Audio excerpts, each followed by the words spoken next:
that we could use it. My dad wasn't really enjoying the boating anymore, so it's kind of like in the woods.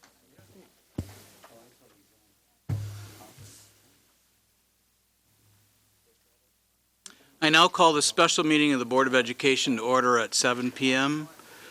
We'll take a moment of silence to be followed by the Pledge of Allegiance.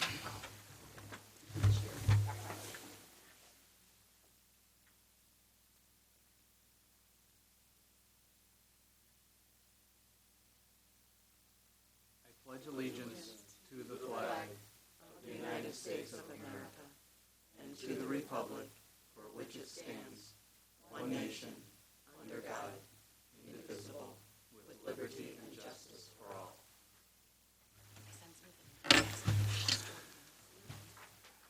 Thank you. I'll have the coordinator call the roll. Ms. Jackson? Mr. Rollins? Here. Mr. Scrivano? Here. Mrs. McCulloch? Here. Dr. Harner? Here. Mr. Connor? Here. Mr. Escobedo? Here. With 6 members present, we have a quorum. Thank you. We are now at the petitions and communications portion of our meeting when we invite the public to make comments.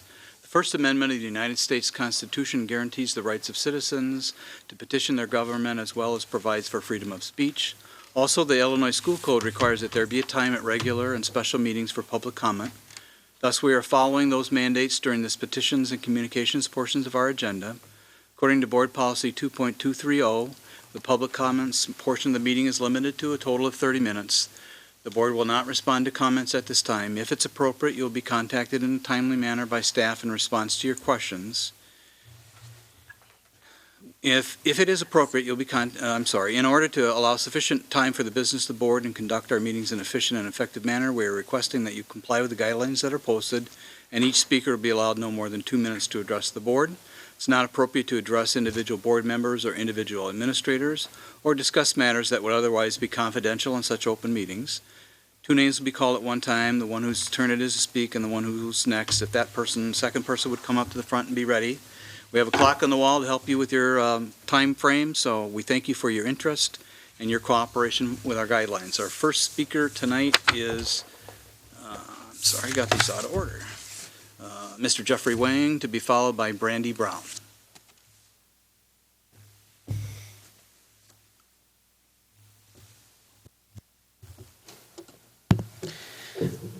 Good evening, ladies and gentlemen of the board. My name is Jeffrey, and I'm currently an MD PhD student at Stanford. I'd like to take the time tonight to thank you all for tabling the vote on the facilities plan. If anything, we want to try to avoid a replay of what happened last time with the field houses. And while some have claimed that the administration's projections are quite safe, I'd like to share a few risk factors that were ignored in the models. First, we ignored that the population in Rockford and that enrollment in RPS 205 has been decreasing over the past decade, which could lead to reduced revenue from both local and state taxes. Second, the federal QSCB bonds program that is proposed by the facility plans has never been renewed since 2009, is running on leftover money, and has been cut multiple times by federal sequesters. During the past few months, we have made many sacrifices that are essential for education, such as reading specialists and textbooks, and I hope that the district spends the same due diligence with the facility plan. There are many external events that no mathematical model can predict, such as the 2008 financial market crash, or the reductions that are being made right now to the Illinois state budget. Or perhaps that the federals are going to raise the interest rates tomorrow. I know that there are some of you who have been led to believe that we need new schools immediately tomorrow. However, before making that decision, I would like to request the board to please review the Attorney General's office ruling that was issued to the district this afternoon and reconsider your risk model. Thank you very much and happy holidays. Thank you, Mr. Wang. Ms. Brown, to be followed by Mr. Rudy Valdez, Dr. Rudy Valdez.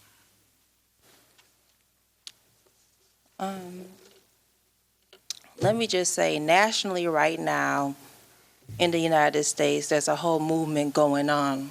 We got racist police chiefs, mayors, people stepping down from positions. There are protests going on right now. There are conscious African Americans who are sitting next to people that they know that got racist backgrounds, been guilty of litigation, and they're telling them the smart thing to do is to resign. We got an issue like that right here in Rockford right now. Let me just get back to my notes. The PARCC testing indicates that kids can't read. These results and findings need to be addressed if we're going to transform Rockford. The problem with these results also reveals crises in 2005 that what these students are experiencing. And what that is racism. Number one, if Rockford is going to better serve students, especially African Americans, it is not time to build new schools. It is not time to build new schools on the east side. But it's important that we look at how we're going to educate and better serve these children. Number two, it also means that we're going to have to be real about our city and our school district.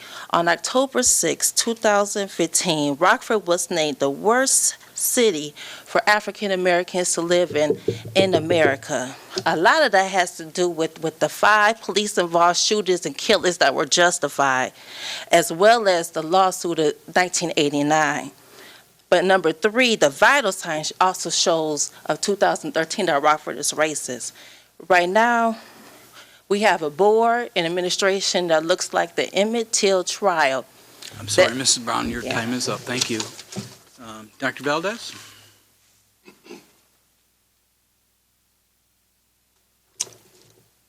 I support the building of new schools, and I'll tell you why. In 2011, I was part of the Facilities Committee formed to assess the condition of the schools. The committee had a first-hand look at deteriorating buildings caused by years of deferred maintenance. A referendum was put to the voters the following year. There was much debate on the wording on the referendum because we were told that putting verbiage to build new schools would commit the district, even if it was found later that new schools were not needed. The decision was made to have 2 referendums. The first was to approve the funds, and if subsequent detailed assessments justified the need, a second referendum to approve new schools. This prudent approach resulted in voters approving the bond referendum.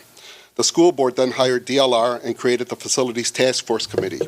After many months assessing and analyzing numerous plans based on committee and community input, 3 plans were presented to the community in more than 39 meetings throughout the region. The community selected the plan that included the building of 2 new schools. The board approved the plan with the referendum verbiage to build 1 or more new schools. The referendum subsequently passed with a 74% voter approval. In August 2014, the board created a Facilities Plan Oversight Committee to oversee the implementation of the facilities plan and present a recommendation on the feasibility of accomplishing the board-approved plan, which included 2 new schools. The recommendation presented last month illustrated that the district had effectively managed the numerous construction projects to date under budget while maintaining $6 million in contingency funds. This was in addition to the more than $20 million in reserves over and above the district reserve fund of 25%. The committee's recommendation was to proceed with the board-approved facilities plan, including the construction of new elementary schools.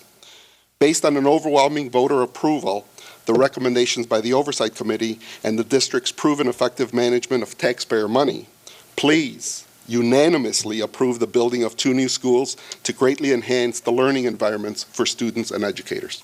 Thank you. Thank you. We have 1 agenda item tonight. That is, we have a motion and a second on the floor, and that vote on the facilities plan recommendation was postponed until tonight. Is there any further discussion? Mr. Rollins.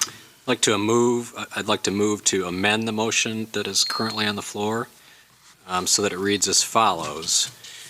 Move to approve the recommendation of the administration to build 2 new schools in accordance with the 2012 10-year facilities plan proposed by the administration as modified by the board in 2014 and updated in 2015, provided that the board expects and directs the administration to comply with the following stipulations. 1, the entire facilities plan will be funded and implemented within the timeframes proposed to the board in December 2015. 2, all the deferred maintenance needs of the district that have been identified as being outside the facilities plan will be funded and addressed during the original 10-year term of the 2012 facilities plan. 3, all of the new furniture requirements that have been identified as being outside the facilities plan will be funded and addressed during the original 10-year term of the 2012 facilities plan. 4, the administration will ensure that all of the foregoing is accomplished while also adequately funding all of the district's needs for educational and operational resources. 5, the administration will regularly report and discuss ongoing implementation status of the facilities plan, deferred maintenance and furniture at operations committee meetings consistent with current metrics. And 6, the administration will provide the board with annual reports of its progress in meeting these conditions as part of a detailed budget briefing and discussion in connection with the administration's budget development process to occur no later than February 28th of each year. Second. There is a second, Mr. Connor. Discussion, questions, comments? Ms. Jackson? I do. So I believe the last time when we voted on this, we put some parameters in place.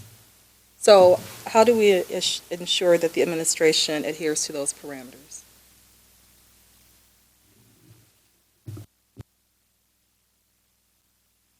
Mr. Rollins, you want to respond to that, or do you want, I mean, I think the question is to the board. Yeah, Correct, so- the question is to the board, and I Yeah, guess sure. it sort of plays in with if I had any comments, these were going to be my comments. I think that we're voting on this based upon the administration's representations to the board, that it actually has the money to do all of this, everything that I just read. And so we talk about accountability. I thought about talking about accountability of the administration, but the more I thought about it, I really think I want to talk about the accountability of the board. The administration does what the board allows it to do. So those of you who are voting for this because you agree with the administration's conclusion that we have the money to do all of this, that buck stops up here. So I really hope that by voting for this tonight, that you will become responsible for ensuring that, in fact, these things happen. That we ensure that our operational needs are not underfunded, that we ensure that our needs for educational resources are not underfunded. And the other people who have supported this and who have said they will be at the table to help make that happen, I hope and expect them to be at the table to help make that happen. Those are my comments. Mr. Connor? Or Dr. Harner? So practically, I think that the Facilities Plan Oversight Committee developed some just basic monitoring tools to monitor the ongoing process of construction so that can continue to be, if that committee continues on and or at the operations, I think practically those could be things that continue to happen. And there's ongoing regular reporting as to the actual construction part of things, whether it's the new schools or ongoing other projects related to all the, because there's many other projects that are going to be happening throughout the district and the buildings.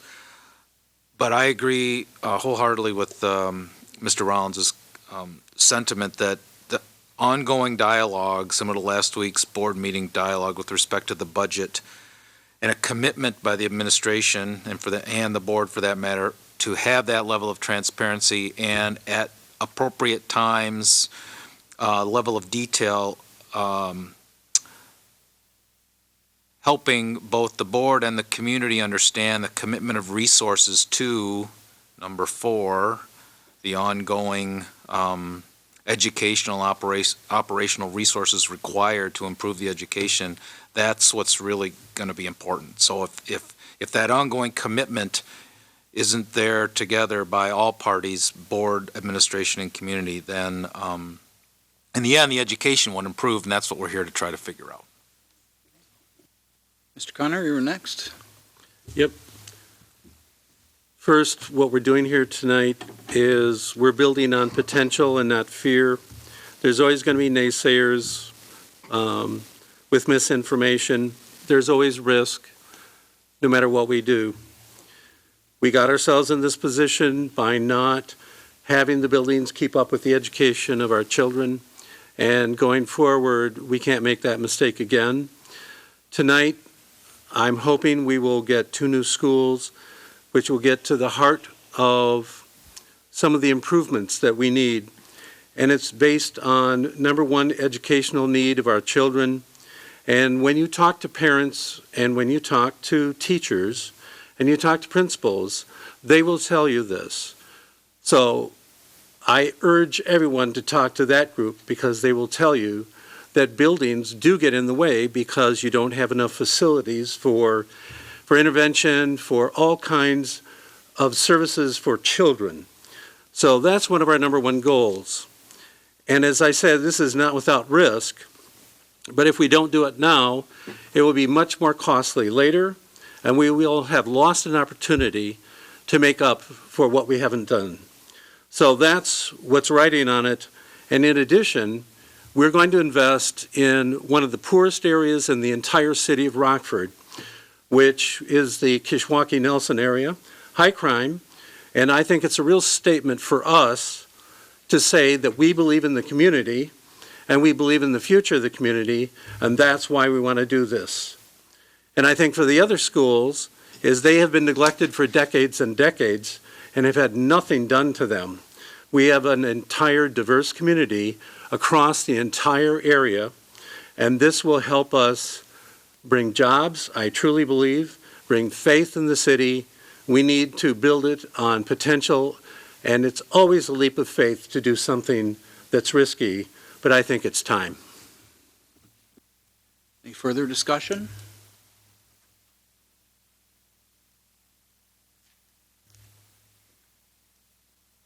If not, Ms. Jackson, did you have a further comment? Does the administration want to provide feedback on this motion at all? Are there any concerns with what's been proposed? I appreciate the board's careful consideration of this very important issue, and I feel the stipulations that are included in the amended motion provide sufficient and adequate guidance to allow us to shape the budgeting process according to the principles that were outlined initially, and we will be happy to implement those with fidelity. Ms. McCullough?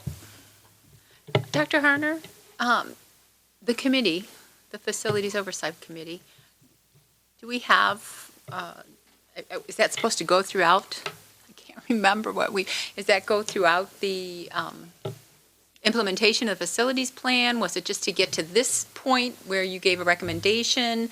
What is it, your expectation as chair? I didn't have a specific expectation. I mean, there's going to be an ongoing process related to, the schools that are discontinued, and there'll be a process there. I think the committee is a committee. If the board chooses to, its main purpose, obviously, to this point has been this report and this monitoring process. It may need, if the board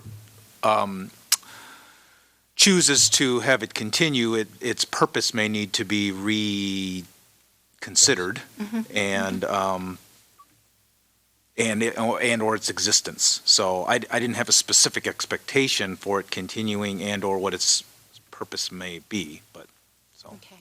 Well, But I think it exists, and it would continue to exist until we choose to cease it to exist. Is that true, Mrs. Hoadley? I'd have to look at the committee's, the original motion. My recollection, it was for a specific purpose, but you can redefine that purpose. So, and there's an amendment on the table, and if that amendment passes, I do think that we need to come back and have a conversation about that committee and its purpose going forward with regard to this amendment, because it, could have some specific charges.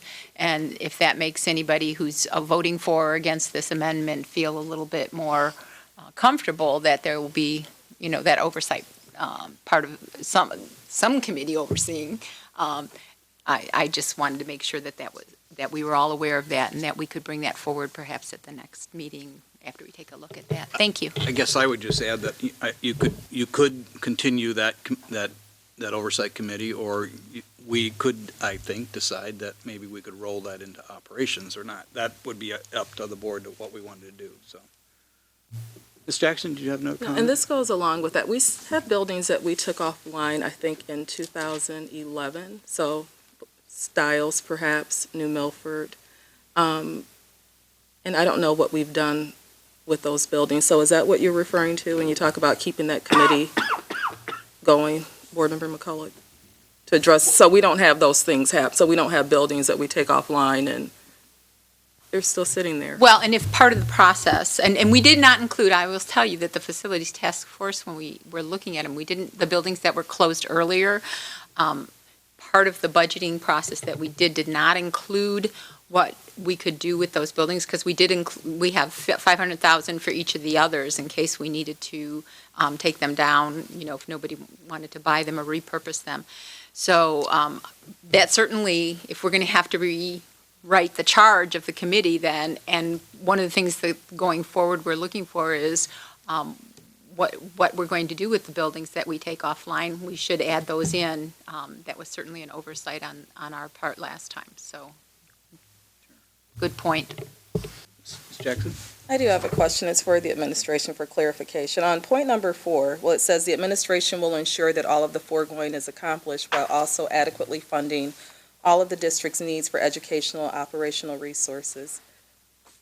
Can you tell me what that means to the administration and how you foresee that taking place?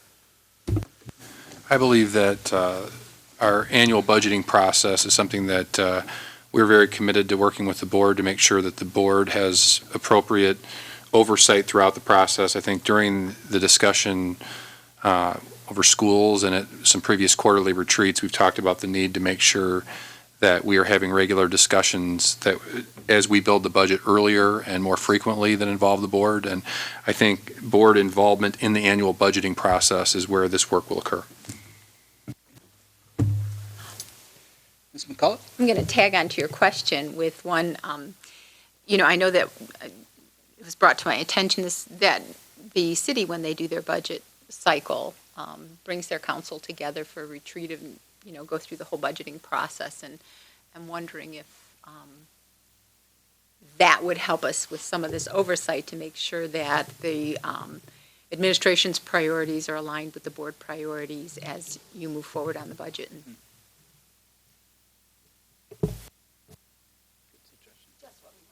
I know, okay, good. So, yeah.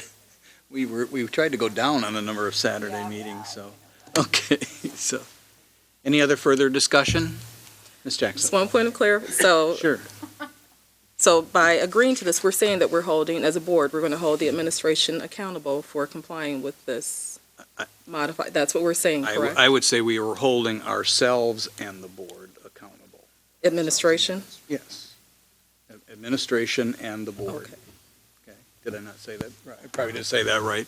Yeah, ourselves, meaning the board and administration. Yeah, absolutely. Any other discussion? If not, I'll have the coordinator then call the roll on the amended motion.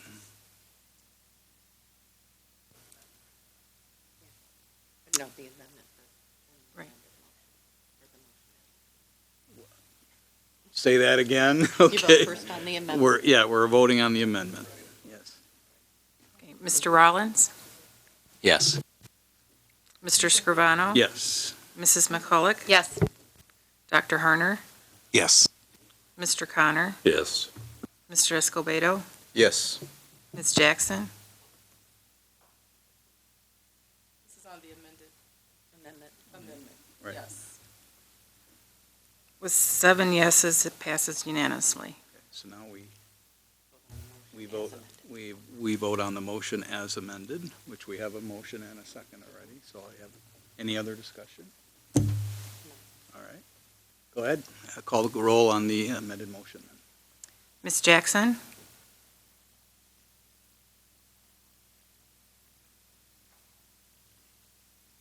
I'm sorry, so this is on the motion that's on the floor, correct? Correct.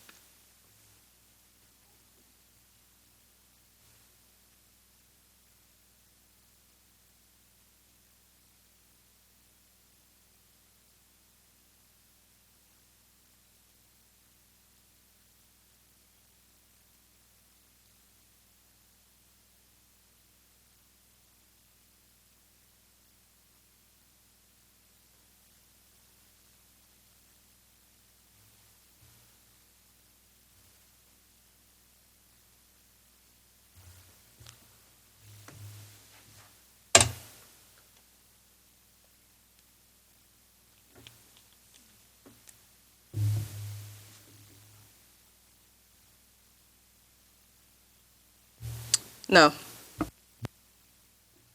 Mr. Rollins? Yes. Mr. Scrivano? Yes. Mrs. McCulloch? Yes. Dr. Harner? Yes. Mr. Connor? Yes. Mr. Escobedo? Yes. 6 yeses and 1 no, the motion passes. Is there any other business for this evening? Ms. Jackson? I do have some, and it's not addressing a speaker, although a speaker did speak to that. But I've had concerns from members of my constituency regarding the latest park testing results and also the student report card. So when will that be up for discussion? I don't know if those things come through Education Committee. Do they, Board Member McCulloch, those results specifically, or for park and school report card? No, but we can have them brought to the committee or to, I think the full board is what has seen it in the Yes. past, because it needs to come to you anyway. So instead of that stopping point, it should just come directly to the board. So I would ask that we start to look at that data and start having those conversations, because I've heard from several members of my constituency that want to know the plans that we have to move our district forward. And I will say that Dr. Jarrett and I had that conversation today, and we are planning to put that on the agenda for our Saturday retreat in February as well, but it will be discussed. I know Dr. Weisman has been working on some things for that, so. Any other business for tonight? Motion to adjourn. Motion to adjourn by Ms. Jackson, Second. second by Mr. Connor. All those in favor say aye. Opposed, same sign. We are adjourned at 7:27. Okay.